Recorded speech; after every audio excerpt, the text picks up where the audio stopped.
Well, hello, lovely listeners. Today I have the wonderful Dave Silva. Dave, I've actually met Dave. We've met once, and that was a few weeks ago. Dave did a wonderful presentation in my hometown in Coventry, all about his area of expertise, which we're going to talk about today. I'd spoken to Dave. I don't know if you remember, Dave. We'd spoken on the phone before that. I Yep, was talking to you yep, about promissory notes yep. and trying to tap into your skill sets and your expertise. And yeah, so Dave is a monetary historian, and he's been into this ever since he was a kid.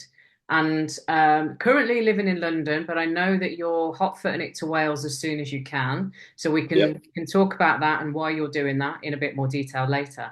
But I want to say, Dave, thank you. It's an absolute pleasure to have you here, and I can't wait to hear what you're going to share with the audience. Well, pleasure's mine. Thank you for having me on. You're very welcome. So, Dave, I love a backstory. You probably know because you've listened to a couple of my podcasts, and the Yep. listeners, we all like to know where, you know, more about little Dave and why Dave Silva is not settling in life, and why you've gone to, the places that you've gone to, and where did this obsession, if you like, into the monetary history of, well, mainly the UK, but the world really. It's the whole world that you study, right? Uh, Yes, yep. so yeah, so over to you. Let's have a little bit of what brought Dave to this point in his life, and I'd love to know more. So it was my father, really, when I was a very young lad, Yeah. and he's always had an interest in this. He's in his 80s now, very, very well read. He reads about 2 books a week, over 100 books a year, and he's done that for all his life. He's very well read. Hmm. And I asked him when I was a young lad, I said, Dad, why is there a pound in money and a pound in weight? Because we had a funny thing. Somebody said they lost £5. And someone said, "Oh, I hope you find it. Is it in your pocket or your wallet? You've lost a fiver." He said, "No, no, no. I've been on a diet and I've lost £5." Oh, that's great. You lost £5. So I asked that question: what's the difference between a pound in weight and a pound in money? And his answer was they used to be the same thing. So then we talked about, well, when did they stop being the same thing?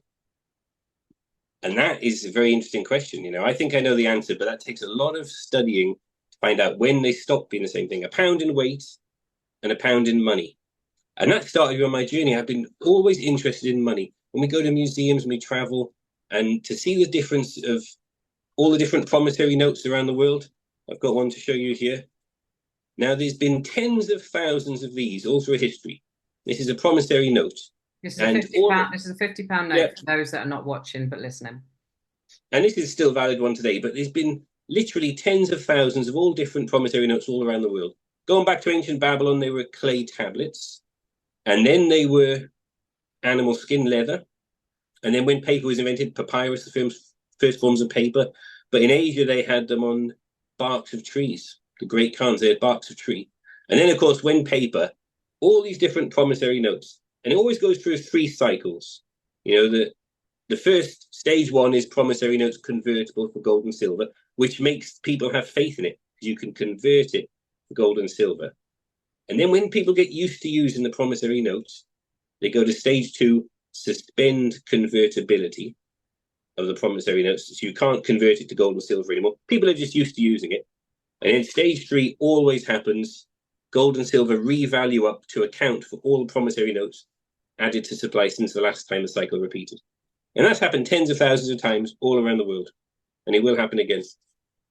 Okay, so I've heard this a couple of times. Before we jump more into that, so it was your dad that had this huge interest, and he was massively read and still is. What was it for you, do you think, that you really like bubbled up and wanted to sort of almost make this your life? I know this is, you do other things as well, but what is it, do you think, for you, deep down that drives you on to keep studying and to keep showing up and giving this information to different people all around the country, and obviously doing podcasts and things like that? What is it for you? Good question. I think it's injustice. Mm, I don't like the fraud. I've always hated inequality, injustice, and I hate the fact that the bankers have got this knowledge and they can do self-liquidating loans. They can write promissory notes. They think, no, you the small people, no, you can't, you don't, you just stick to using our promissory notes that we write. I hate inequality, Mm. and it's the fraud. I like to point out the fraud.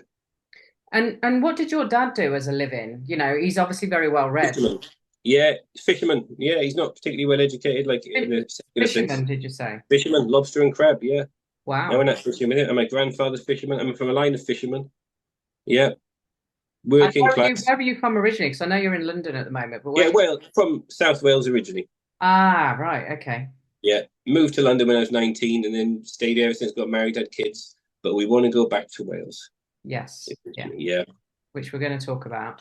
yeah, So it's interesting, isn't it? Because over the last few years, you know, a lot of people had the Great Awakening in 2020 when the weirdest thing happened around the world and all governments seemed to be complying with each other and stopping us doing anything. And yeah, that woke a lot of people up and then took a lot of us down a million different rabbit holes.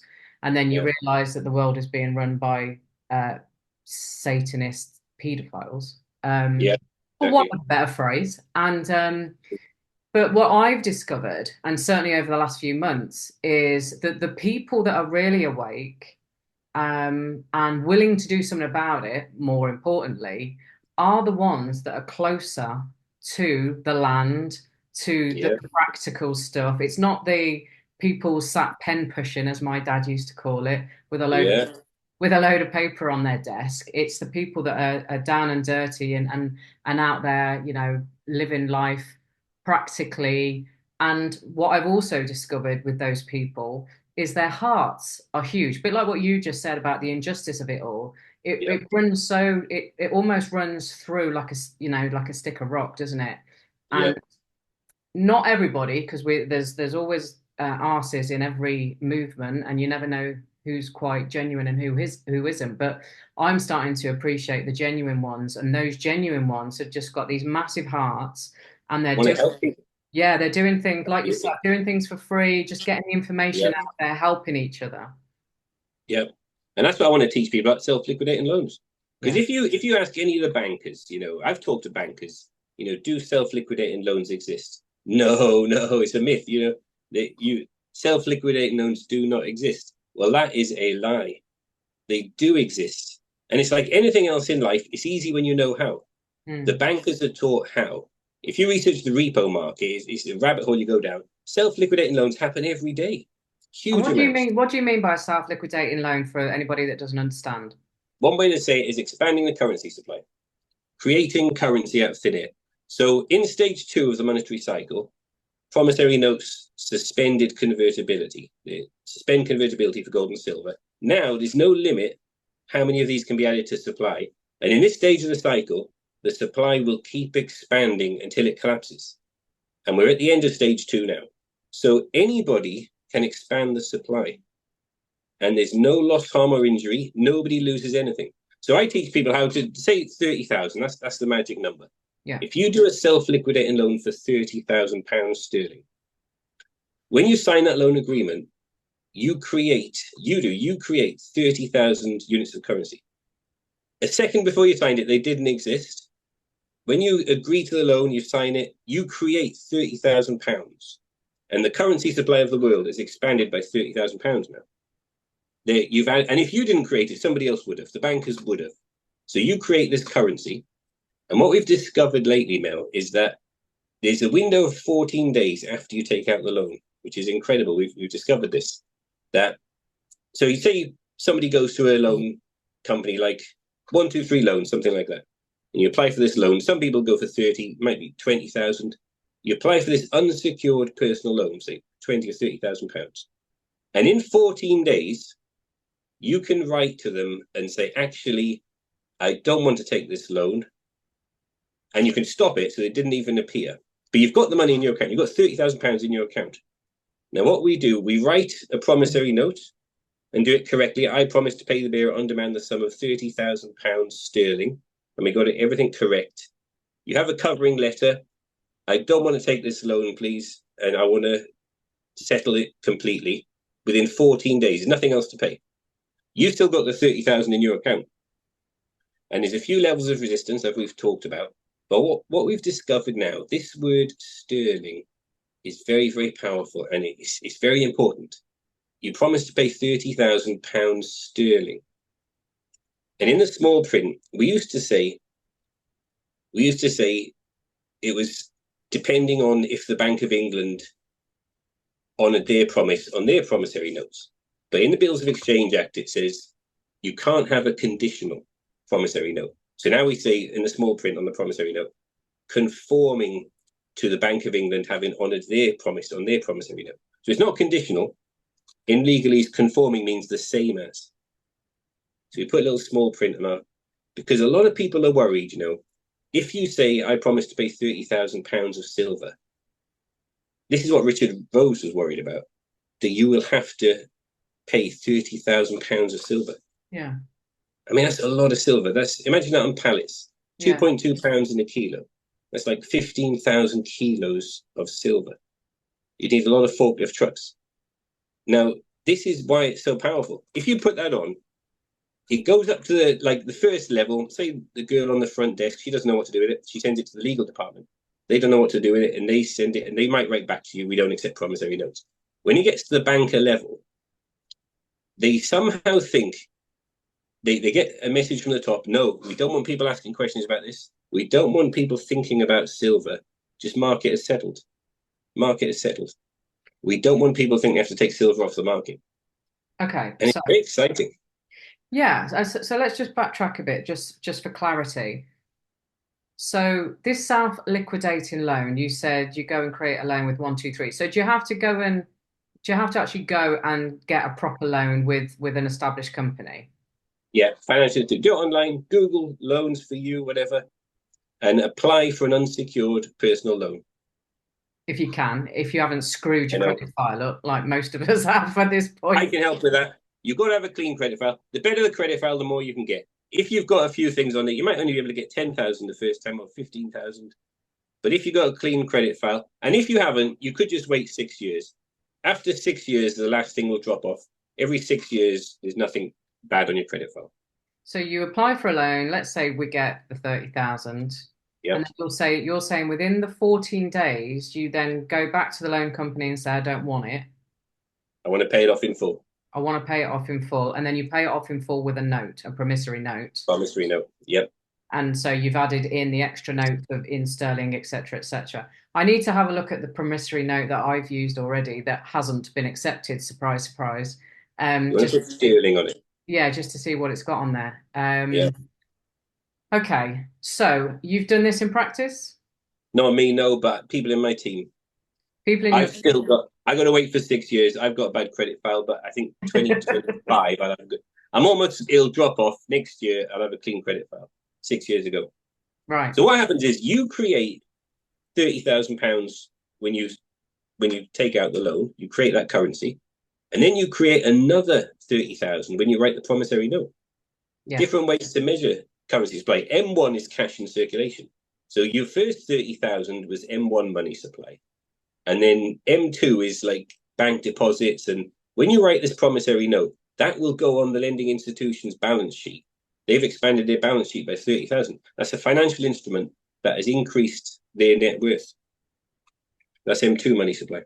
So the people that have done it in your team, they've been successful? Just recently, I'll show you some screenshots. It's so exciting. This one guy, 30,000, and it was on and then it was showing default, and then he did this, and it went up to a higher level to the bank, and now it's settled in cash, and he's so excited. It's amazing. So he's got 30,000, in how we're all used to having money that he can go and spend forever.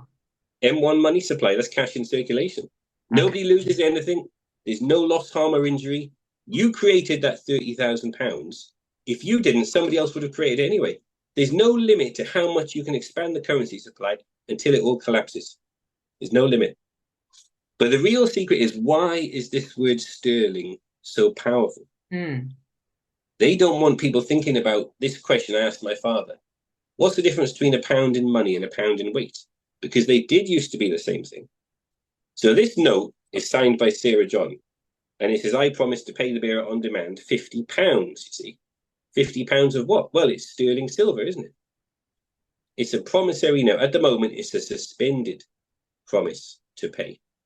And we don't know how long it's suspended for. We don't know. We've not been told that. All we've been told is suspended temporarily. And that was over half a century ago, 1971. Yeah. So tell So, it, tell us who delivered that information. yeah, that was Nixon. Yeah. And the thing you've got to remember is after the Second World War, the whole world went onto this Bretton Woods system, which was stage one, promissory notes convertible for gold and silver, monetary precious metals. That was from 1945 up until 1971. So it's not just America. The whole world now is gone onto a new international monetary system. That's what Nixon said. A new international. Every country in the world has gone onto suspended promises to pay. So you don't have to worry. If you write a promissory note, £30,000 sterling, oh, I'm going to have to come up with £30,000 sterling silver. No, it's a suspended promise. And we don't have to answer the question, how long is it suspended for? We don't know that. But in fact, we do know it's a lie. They cannot go back to stage one where all these notes are convertible for gold and silver. They cannot. There's too Because many. there's not enough. Yeah, it's too many Yeah. in Too circulation, many. and there's not enough silver. And this is the key point. Why using the word sterling is so incredible? Mm. Because the world is running out of silver, and this is a fascinating business. I tell you what, when you look at the figures now, because as you know, I stack silver, these little 100-gram bars, Right. and the world is really running out. The bankers do not want people to think about this pounds of sterling silver. So this is why when you get to that level, no, just market is settled. They get a message from the top. Market is settled. Don't ask any more questions. We don't want people thinking about it. Don't want people asking questions about that. Market is settled. And it's very exciting. It is exciting. My brain is ticking overtime. I want to look at my promissory note right now, um, Good. just to We've see. got a bit of a new one we're working on. And the small print says conforming to the Bank of England, having honoured their promise on their promissory notes. I can Right. send you it later. Yeah, that would be amazing. Put it in the show notes. So I'm pretty sure having a quick squiz that it does not say sterling. No. That is what makes it so powerful. We're only guessing in our team. I can't say for certain why, but in the past, all kinds of levels of resistance didn't work. The ones recently, the last 6 months or so, the ones that have put, I promise to pay the bearer on demand the sum of this much sterling, full stop, marked as settled. You get a few levels of resistance. Yeah. I mean, you imagine whoever opens that mail, the inbox, they don't know what to do with it. They'll send it to someone and they'll say, just say we don't accept that or we don't recognize that as payment. And then it goes up to the level. When it gets to banker level, they've been told they don't want the world to know about this. They do not want people thinking, we're running out of silver. And if people think I have to pay this much silver, I better start buying silver, taking it off the market. It's a big problem. How do you know for sure that we're running out of silver? Because there's so many untruths, right, in this world, and we don't know what Good, side is up and down. How do you know for sure? good question. So when you look at solar, I've talked about this before, solar, and it's interesting to ask ChatGPT and some of the other AI. I got some figures here I'll go through with you. It's good to everyone to try this now. Ask ChatGPT, ask one of the AIs, right? The question is, how much silver is needed to make a watt of solar panels? And ChatGPT's answer is zero point 0.1 to 0.2 grams per watt. And then you ask, so that's 100 kilos to produce 1 megawatt. Okay, 100 kilos of silver. You can't make solar without silver. 100 kilos to produce 1 megawatt, 100 tons to produce a gigawatt, and 100,000 tons to produce a terawatt. Mm-hmm. It's 0.1 to 0.2 grams. So it's between 100,000 tons and 200,000 tons per terawatt. And that's a lot of silver. And at the moment, China alone this year is making 0.6 of a terawatt. That's China alone. India is buying as much silver as they can. They want to produce as much solar as well. And a lot of other countries. We're talking over 200,000 metric tons of silver in 1 year to produce solar panels. And there's a deficit. The world hasn't got enough energy. We need more energy. We need more. Nobody likes nuclear. Look at Chernobyl. Look at Fukushima. And when you look at every nuclear power station dumps all this radioactive waste into our Mother Earth. They want to stop nuclear, don't they? Nuclear is unclean. And coal, shale, they want to stop these unclean forms of energy. Now, I know you've got wind and you've got hydroelectric and you've got other sustainable clean energy sources, but they've all got moving parts. It doesn't last as long, and the lifespan is not so long. Solar is the best. Solar's got no moving parts. It's clean. It's renewable. So they're talking about humanity needs to go to multi-terawatt per year of new solar development. So that's between 100,000 metric tons and 200,000 metric tons for every terawatt of solar. Let me ask you a question, Dave. Yeah. You're a man that lives in the alternative world. We don't really need solar panels, do we? If you want electricity, you don't need electricity. It'd be nice to get back to oil lamps in the evening, candles. No, but there's all sorts of different free energies out there that's been repressed. And so when you talk about this, and we need all of this silver for solar panels, that to me is such an oxymoron, because the silver is required to make solar panels that we don't actually need. But the reason why we've got solar panels and wind turbines and all the other crap that's been thrust on us over the last 20 years is another billion-dollar industry, and to put the fear of God into us that there's something called climate change, which no, there isn't. Yeah, it's all lies. Yeah. So I just wonder what your thoughts were, because you're using all of that in terms of solar panels. I'm thinking, well, yeah, but we don't need solar panels. So we don't. There's lots of other ways. But all I know is they are making 1 terawatt of solar every year. Yeah. And humanity's need for energy, there's a deficit, isn't it? And I don't know if you know about this, the rise of AI now, these data centers. Have you heard people talk about the data centers? Not really. You look at a chart, they're building so massive amounts of these data centers. It's a big AI brain, you see. That's what it is. Bill Gates is building a couple of nuclear power stations just to support only his data centers. And everyone wants to stop it. And it's a big AI brain, that's what it is. There's a guy called Chris Martinson, Peak Prosperity. I don't know if you heard of him. He talks about these data centers. And they need more energy than a couple of small countries to build this AI brain. And he gives the illustration. You can see who parents favor with their children if they favor one over the other. And the parents favor AI over humans. If there's a deficit, which there is, there's not enough electricity, humans have to go through these blackouts and brownouts and intermittent electricity to keep their AI computers running. And to build the data centers, they need a lot of silver. There's loads of silver required, because the more advanced the computers are, the more silver they need. If they use less silver, the less advanced they are. And it's about every 18 months, isn't it, that computers' power is doubling every 18 months. Right. And have you heard about the theory about the Bitcoin miners, what they are? There's a theory, I don't know if it's true, but that they are building this AI brain. It's all interconnected. Because if you ask a Bitcoin miner, what is your Bitcoin miner doing? It's using up all this electricity. Again, the Bitcoin mining network is using as much electricity as a couple of countries. So a lot of power. What is it doing? And they say, it's solving algorithms, mining Bitcoins. What does that mean? Why do you need so much computer hardware to solve algorithms? Is that connected to the data centers? Is that a big AI brain? Right. I'll tell you why I'm so interested, Mel, because I got into Bitcoin mining about 10 years ago, a couple of years after Bitcoin was released, 2009.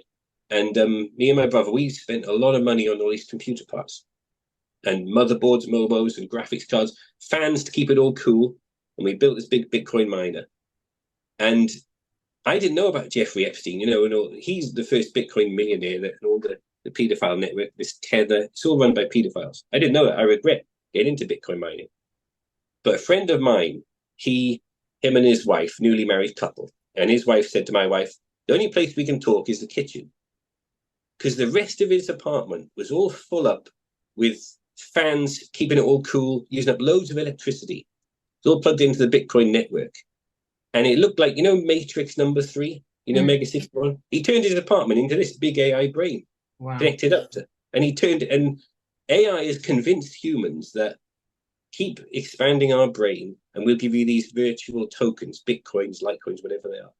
Isn't that nonsense? And humans think, let's do that. Let's use up all this silver to make the AI brain better.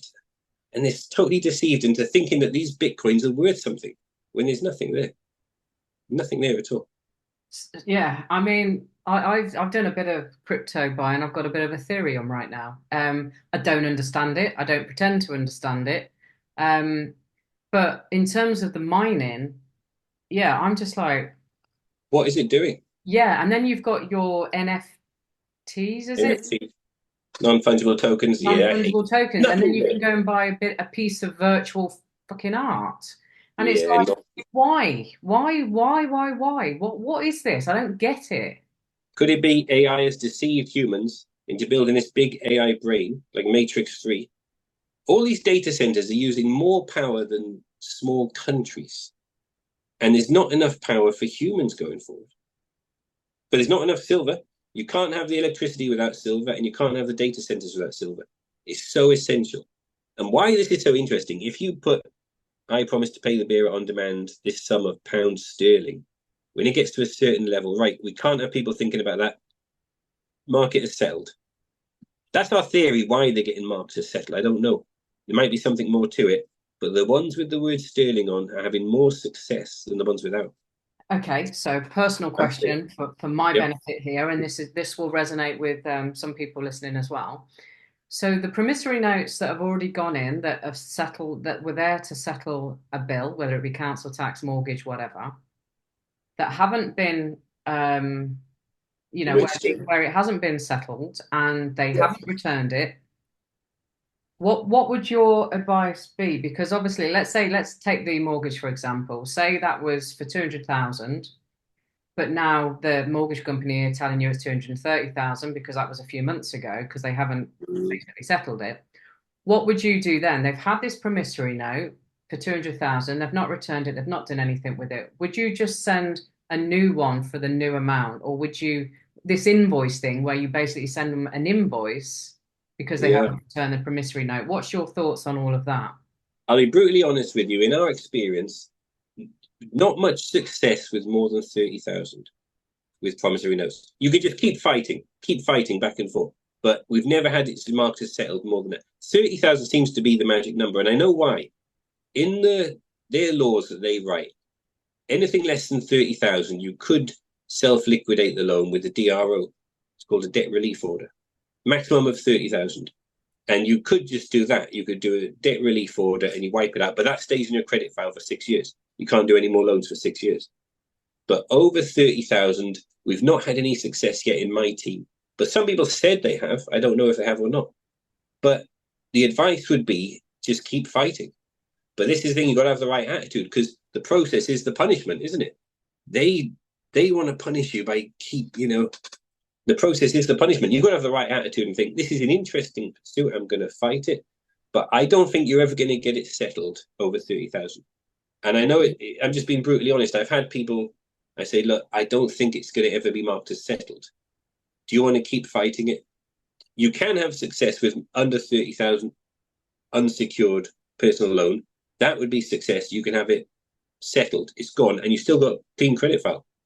Theoretically, you could do it multiple times before the 6 years is up. So what about if you sent a £30,000 promissory note in part payment of your 200,000? Good. That would have great success if it had sterling on it. Absolutely. That seems to be the magic number. So I don't know why. you could send a few of those in, couldn't you? You could. Yeah, you could. Yeah. All we know in our team, all the ones that we've had success, they've been less than 30,000 or less. And that seems to be the number they all talk about with the debt relief order. If it's over 30,000, you can't do a debt relief order. Under 30,000, you can just relieve the debt. DRO, the debt's gone. But if you do the DRO, you've got that on your credit file. You can't take any more loans for 6 years. Yeah. My way is not to do the DRO. Pay it off with a 30,000 or less promissory note. And it's marked as settled. You've still got a clean credit file. But there's more to the story. So we think, and this is suspicion again, I can't prove it, there's a secret database that sometimes someone's got a clean credit file, they've paid off the 30,000 and they apply for another loan for 30,000 and it just comes back, sorry, your loan's been not accepted. And we don't know why, because it's a clean credit file. And we think it's these subsidiaries, banks, say, 123 Loans is a subsidiary of this bank. But if you can try and find another company, 456 Loans or something like that, that's a subsidiary of this other bank, maybe they haven't got access to that secret database. But I think if you've done a few, I mean, if you could just do one unsecured, like self-liquidating loan for 30,000, then maybe you could do another one with one of another subsidiary banks later on, and you keep your credit file clean.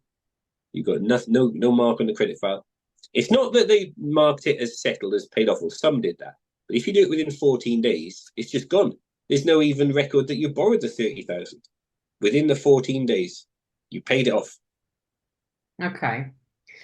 We're learning all the time, Mel. We keep learning. I Yeah. know. I know. I was going to say to you, so basically, the way you're coming at it is playing with the system a little bit and Yep. getting some wins that way. But Yep. in terms of the actual um, constitution and the law that sits behind all of this, we think of the Bill of Rights and all of Yeah. that. You Yeah. know, promissory notes are lawful and should be treated as cash. We know all of Yes. Lord Denning, etc. So, do you ever Yeah. get involved with those sorts of arguments when you're submitting promissory notes for whatever, and they're not being I used acknowledged? to. Yeah. I used to. And I think I've had people talk to me about that. Look, you're going to just keep fighting. And if you want, keep doing it. But I don't think you're ever going to get it as settled over 30,000. But if you want to keep fighting, possession is 9/10. You're in your home. I don't think they're ever going to legitimately be able to get possession of your house. They're only going to be able to illegitimately persuade you to move out and change the locks. And it was a bluff. So don't fall for it. Keep fighting, but they're going to just keep sending letters. They're going to keep sending the goon squad round until the banks collapse. And that's the thing. I feel we're very close to stage 3. Stage 3 will happen. These promissory notes will collapse, and gold and silver will revalue to account for all the promissory notes added to supply since the last time the cycle repeated. Right. And it just keeps repeating. I think 2026, 2027 is looking like that. And so just last until then. why do you think 26, 27 and not sooner? Because obviously all the rumblings that we see out in the world right now, it all looks like it's imminent. It could be soon. Look, it could be soon. I mean, we're on the precipice of World War III. Nuclear war. And if they launch a strategic nuke or whatever, that would bring it sooner. But it's all to do with this. It's all to do with, I watch the inflows and the outflows of all the gold and silver in all the vaults around the world. And in 1950s, most of the bank vaults were full up half of silver and half of gold. And since the 50s, the 1960s, 70s, the silver gets consumed. It gets used up just like oil gets used up. And the silver has been going down and down and down. And all that space has got filled with even more gold. Gold is not really useful for anything. And all that space is now full up with gold. All the silver's gone. We're down to the last little bit. And we're at a deficit now. So anyone who knows about supply and demand 101, if demand is more than supply, the price should go up, shouldn't it? It's obvious. But demand is way more than supply, has been for decades. But the bankers have got to keep a lid on silver. Silver is the Achilles heel to the bankers. Silver is kryptonite for the bankers. And they have to have nobody think about silver. They've got to keep the price really low. They've got to. Once the silver price goes up, we're in stage 3. Anybody who studies monetary history knows stage 3, gold and silver revalue up to account for all promissory notes added to supply. They've got to keep silver price low.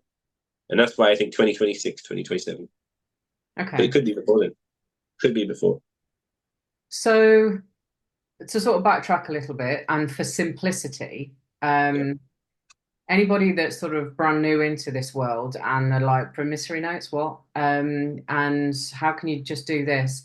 Just give us a brief, high level, do your 1, 2, 3 again, what all that means and relates to, and what is possible with these promissory notes. If anybody's sat there thinking, oh, right, I could get myself a loan, or I could pay a 10,000 debt, or whatever it might be. So just give us a high level, sort of simplistic version of that. Yeah. So stage 1, after the Second World War, they went to the Bretton Woods system, promissory notes convertible for monetary precious metals, gold and silver. And it was through the US dollar. And that was from 1945 to 1971. Then they went to stage 2, suspend convertibility of the promissory notes. Now, in stage 2, there's no limit how many of these you can create. No limit. You could create 30,000 tomorrow, and you expand the supply by 30,000. Stage 3, I think 2026, 27, gold and silver get to new all-time highs. They revalue up a long way and do an accounting for all the promissory notes added to supply since the last time that cycle repeated. And then these die. They will be cast into the street. You wouldn't even pick them up. There'd be piles of these. It's happened many times through history. If you have a wheelbarrow full of these promissory notes to buy a loaf of bread, if you leave it unattended outside the store, a thief could come along, tip all the promissory notes out and steal the wheelbarrow because it's worth more and these are worth nothing. Yeah. And I think that will happen. It's inevitable. As to when, I don't know. But gold and silver will revalue up. But the good news is, in stage 2 part of the cycle, we can do self-liquidating loans. You can write promissory notes. You can expand the supply until it collapses. And can we talk a bit about the OPD? Because I think it's all connected. The one planet development. Okay. So I think it's all about resource scarcity. I think this is the first element on the periodic table. The resource depletion in the world. The US Geological Survey said silver, the 47th element, will be the first element on the periodic table to become extinct in industrial quantities. But that means it's by the ton. You know, solar is going to need 100,000 to 200,000 metric tons just for solar alone. And then there's all the data centers, electric cars, cell phones, laptops. So this is going to become extinct in industrial quantities. Like Tesla, SpaceX, you know, military, they priority, they need silver. And they won't be able to buy it by the ton. It's become extinct. Copper is next on the list. Copper is going to become the next. And then you've got cobalt, what is it? Silicone, lithium, all these, helium, they're all going to become extinct in industrial quantities eventually. So one way to view it, this thing people talk about one planet. Most humans in the Western world live with an ecological footprint of about 4 planets. What that means is humanity's living as if we've got another couple of planet Earths waiting for us in the wings, so that when we've used up all the resources on this one, we can go and tap into that one. That's like but we haven't, have we? We haven't got a couple more planet Earths waiting to tap into the resources. That's what one planet is. Dave. We might. Well, maybe. Not that we know of. I don't think we do. Not that we know of. But we're living as if we do. In Dubai, apparently, is one of the worst. They live with an ecological footprint of 8 planets because they've always got air conditioning buzzing away 24/7, and they're using up all these big cars and things. 8 planets or less. So what a lot of us are doing, we're trying to get our ecological footprint down to 1 planet or less. And that's this opportunity in Wales now. Right. You know, you can buy land very, very cheap in Wales. Very cheap. You know, the World Economic Forum they've got a war on farmers, haven't they? They're trying to stop people farming, trying to stop food production. So the way they've done it, they've said 50% capital gains tax. If a farmer dies, if he passes it on to whoever inherits it, 50% will go to the WEF. Wow. So they're forcing farmers to sell now. I'm going to sell now. I don't want to give 50% to the WEF. And even then, you can only use 80% of your land. You've got to give 20% to the WEF. You've got to rewild. So you've only got 80% left. So they all want to sell up. And who wants to buy it? Because the young generation don't want to get into farming with the WE. The World Economic Forum are making it really hard for farmers. But the good news is that all this land is very, very cheap now. Some of it's 4,000 per acre. I've seen plots 4,000 per acre. But Mel, you could never get permission, could you? You buy this farmland. You're never going to get planning permission to build a house, build a dwelling on there and live on it.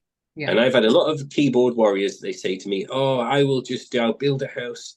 It's my land. I can do what I want with it. But you're going to get caught. They're going to ask you to tear it down, or you try and apply for, post-planning permission, which you won't get. So this opportunity, one planet development, is Wales only. It's not in England, Scotland, or Ireland. You can get permission to build a dwelling on cheap farmland, as long as you meet these requirements, which are good requirements anyway. You've got to be 65% self-reliant in everything. Food, water, power, energy, waste, and fuel. So you've got to grow wood if you can have a wood burner. And you've got to make a plan. I've done it. There's hundreds of us have done it now. One planet Right. development. You can buy land very cheap. And of course, the best. Go on, you can ask a question. I was going to say, so who started this one planet development? It was some very good people. It started out with something called Policy 52, which they wanted to get permission to have little small holdings on the land. And the Welsh government seems to be a lot more benevolent than the rest of them.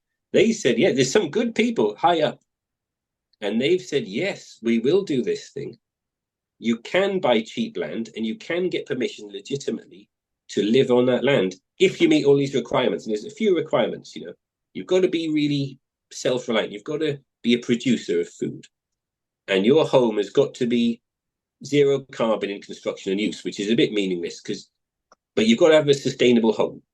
It's got to be really, you know, some people build straw bale homes, some log cabins, or, you know, underground things. I think the ultimate is an earth ship. You know what an earth ship is? No. It started in America. It's a very ecological home that's really well insulated. It's kind of half buried with a big passive solar greenhouse on the front. You know Right. that. Yeah. And they've built a few in the UK, and you know, designed for this climate. It's brilliant. That is the ultimate. But there's a cheating way to do an airship because an airship is quite expensive and a lot of work. And what a lot of people are doing is buying an old mobile home, you know, static caravan. Yeah. You get them very cheap, second-hand one, and that's your base. That's your center of your home. On the front of that, you build on the south side, you a big solar green, passive solar greenhouse for growing food in. The full length is like 40-foot mobile home. A massive big, the greenhouse is bigger than the mobile home. That's the heart of the earthship. And then you insulate, you could earth berm the sides and the roof, really well insulated. So Wow. what people are doing, Mel, you buy the land, 4,000 per acre, even if it was twice, even if it was 8,000 per acre, it's still very cheap. 30,000 is all you need to get started. You could buy the land, you know, an acre is a huge amount. You only need less than that. If you want a couple of acres, you get permission, OPD, you get one planet development for this earthship. You decide where you put it. You buy a mobile home. 30,000 is enough to buy the land and the mobile home and build the greenhouse. You put it on the land, build a passive. So you move in straight away, put it on the land, and then you can take your time to build it out. And you need some kind of business off the land. You need to be producing something. So a lot of people have chickens, produce eggs, goats for raw milk, you know, or I've planted walnut trees on my land. I'm going to be producing pickled walnuts. Some people produce honey. Most people produce salad bags, good, healthy food, fruit, vegetables, nuts. You have to be a producer, not a consumer. And you have to produce a bit more so that it's more than enough for your household and you can barter with others, trade with others. And this is what everybody wants. This is the dream, isn't it? Yeah. Everyone in the truth community wants to get back to the land and produce your own food. We just want to be left alone to live our life Yeah, yeah. and eat food that hasn't been contaminated by Christ knows what. And hasn't had injections into it, Exactly. vaccines. Yeah, that's what everybody wants.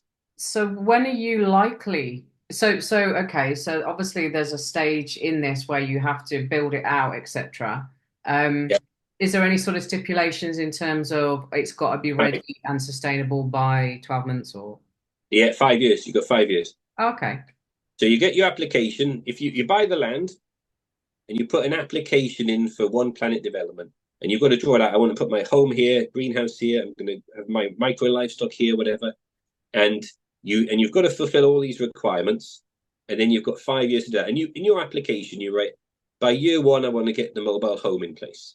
By year two, I want to build a greenhouse. Year three, I want to start growing food. Year four, year five, I want to be able to have a business producing food and selling it. Right. And you don't have to be off grid. I'm on grid. You know, I've got electricity and water coming to my land. But if you ideally get solar panels or whatever you want, Mm. produce your. I got solar panels as well. I'll use hardly any electricity from the grid, and you want to be self-reliant with water. You know, rainwater harvesting. I want to dig a big duck pond. That'd be by year five probably, and collect a lot of rainwater. Try and be as self-reliant as possible, Mm. and then we all help each other.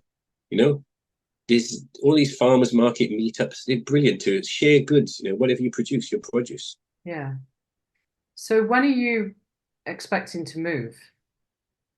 It'd be a year's, yeah. I mean, the trouble is, my wife likes London. Things going well in London here, and the kids doing well in school. My oldest has left school now, so we'll probably wait until they've almost got to the end of school and do the last little bit, the youngest one, of homeschooling in Wales. But things could speed that up. Look how the war drums are beating around the world. I think if the banks collapse or if things go crazy, people talk about day X, don't they? Where a black swan event just happens and it's really escalated. I think we should all be thinking about having a bug out option in mind. Have a bug out option. Get away from high population areas. Southwest Wales is a high concentration of OPD micro farms, but it's all over Wales. You can buy North Wales anyway. You can be right near the border of England. As long as you're just over the border into Wales, you can buy very cheap land.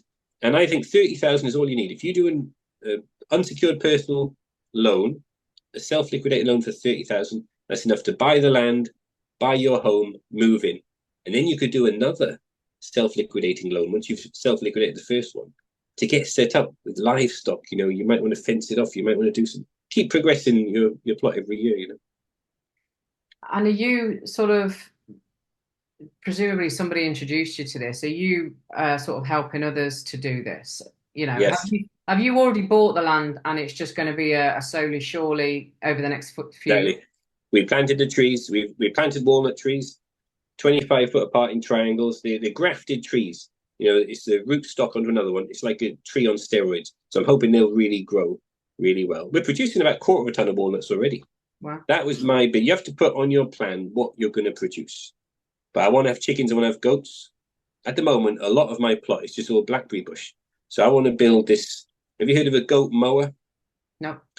It's like a lawn mower, but it's goats inside a cage on wheels. Big movable livestock pen. And every day you just move it onto fresh pasture. And they eat everything inside it. And every day you move it, you move the water for them to drink, and you move the cage, and you go and milk the females if she's milking. And you can have chickens in there as well. And what a pleasant job every day moving this thing onto fresh pasture. And all the creatures inside are so happy. Oh, we've eaten everything from the last 24 hours. Now we've got fresh blackberry bush and fresh grass to eat. I'd like to have rabbits in there, guinea pigs, quail, and chickens and goats.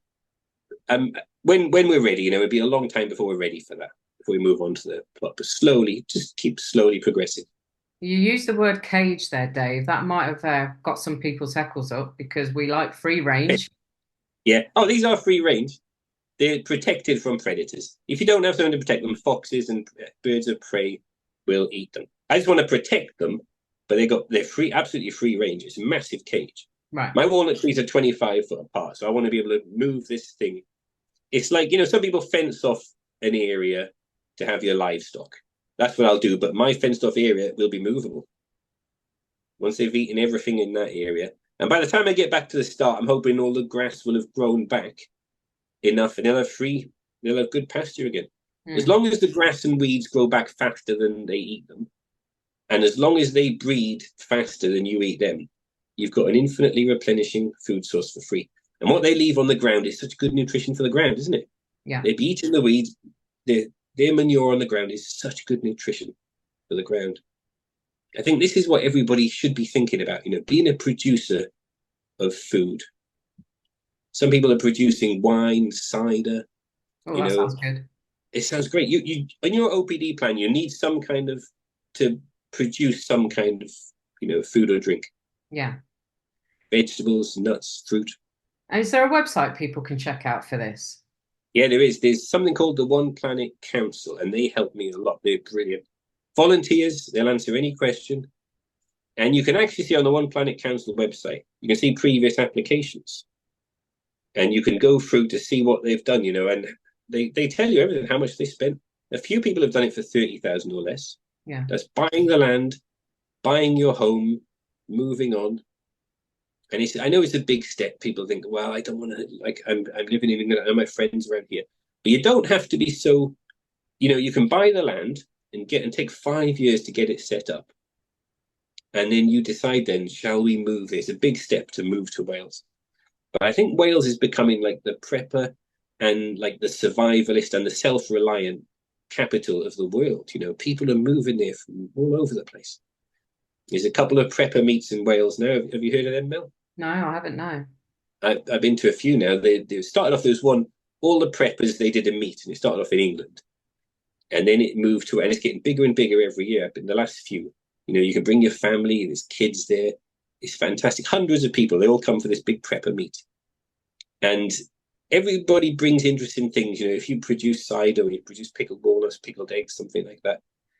And it's fantastic. Everybody sits around a fire in the evening, and someone's playing guitar, and we're all very like-minded, Yeah. planning on, what's the way to deal with the problems we see Hmm. facing the world now. And I think the solution is, instead of concentrating on the problems, be a producer, not a consumer, and produce more than you need so you can help others. And you don't reckon it's in England? It's just Wales? Only Wales opportunity yet. You could buy land in England, but getting permission to live on it is next to impossible. Yeah. But Yeah. if you just want to buy land to produce food and you can live somewhere else, you could do that in England. Yeah. But in Wales, you want to live on the land, that's the thing. Build an earthship on the land. Mm. Live there. Yeah, it sounds amazing. The only downside is it does rain a lot in Wales, Dave. Which is good, I think. You'd always have, some say, what if you don't get rain for a couple of weeks? If you're relying on rainwater harvesting, that won't happen. You won't get a couple of weeks without rain in Wales. No. Never, even in the summer. Yeah. Cool. All right. So we're nearly at the hour anyway. So in terms of pearls of wisdom, really, Dave, and some insights for the listeners and the viewers, what would you say if somebody was, let's say somebody that's new to this and has got an interest, is starting to realize how corrupt our systems and governments and politicians and everybody else is. And they're starting to understand that the banking system isn't probably what they believed it to be. Where would you suggest they start? I know you've been in this a long time in terms of your thirst for all of this history and knowledge. So, and it might be difficult for you to go back, but where would you sort of guide them to start in terms of learning more about promissory notes and also, sustainable living in Wales? Yeah. I think start the question I asked my father. Is there a difference between a pound in weight and a pound in money? If so, what is the difference? And when did they become, they used to be the same thing. When did they be different? And what is behind promissory notes now? Can I write my own promissory notes? Yes, I can. And don't be greedy with it. Don't be, I've had some people, they do self-liquidating loans and they just waste it all, and I told this guy, a fool and his money is soon parted. You wasted it, easy come, easy go. I say, if you're going to do £30,000, do something productive with it. Try and think, how could I be a producer of food? You don't have to move to Wales. Wherever you are, if you've got a garden, can you be a producer of food of some kind that would help others in your community? And we have a couple of farmers market meetups. Well, I'm not there yet, but when I do go to Wales, a farmers market meetup could be as little as 2 or 3 vehicles meeting somewhere, or meeting someone's home, or it could be hundreds, or it could be any number in between, 10 people. You all come with your produce. If you're producing cheese, if you're producing eggs, whatever, and someone else is producing salad bags and fruit, and you all barter and trade. And we try to use Silva. We if barter is the best, but if you haven't got enough to pay with your produce, use Silva. Don't use crypto. Don't use Bitcoin. Don't use fiat currency. Get away from fiat currency. Try and use, this is the people's money. It's honest, sound money. Try and use Silva for working at payment. Where do you get your silver from? Do you know there's big change at the moment on eBay? Not many people know this, but eBay used to charge, 20% fees, wasn't it? Yeah. And now they've dropped all fees. You can sell anything on it, apart from cars and a few other things. You can sell for free on eBay. So all these bars on eBay have just suddenly gone 20% cheaper because they had to sell it for that price plus eBay fees. Yeah. Now eBay fees have gone. eBay is a very good place, but of course you have to be very careful. You've got to know how to test it. And look online, you can test it. I think weigh it, test it, make sure it's real silver. Learn how to test it yourself. You can be sure that you're buying real silver. But eBay is the cheapest place. In the UK, there's no charges. Okay, cool. Yeah. Didn't even think about eBay, so that's brilliant. Just learn how to test it yourself. Yeah. And if somebody was interested in doing the promissory note route, because what you haven't spoken about actually, Dave, which I've heard you say a few times, is about laminating a £5 note onto the Yes, actual note. That's something you're still doing? yes, absolutely. Yeah. So you have the promissory note on the top, and on the bottom you put a £5 note, which is the lowest denomination. The idea is they cannot accept one without the other, and they cannot refuse one without the other, and they cannot refuse even part payment. So they have to accept the £5. It will cost you £5, which is not much. Hmm. They have to accept that, and if they've accepted that, they've accepted this one. And if it's got the word sterling on it, that is so important. I did an interview with Richard Vobes, and he was frightened of this word. No, it's too. I'm worried people are going to be promising to pay £30,000 of sterling silver. And I say, no, it's a suspended promise. You don't.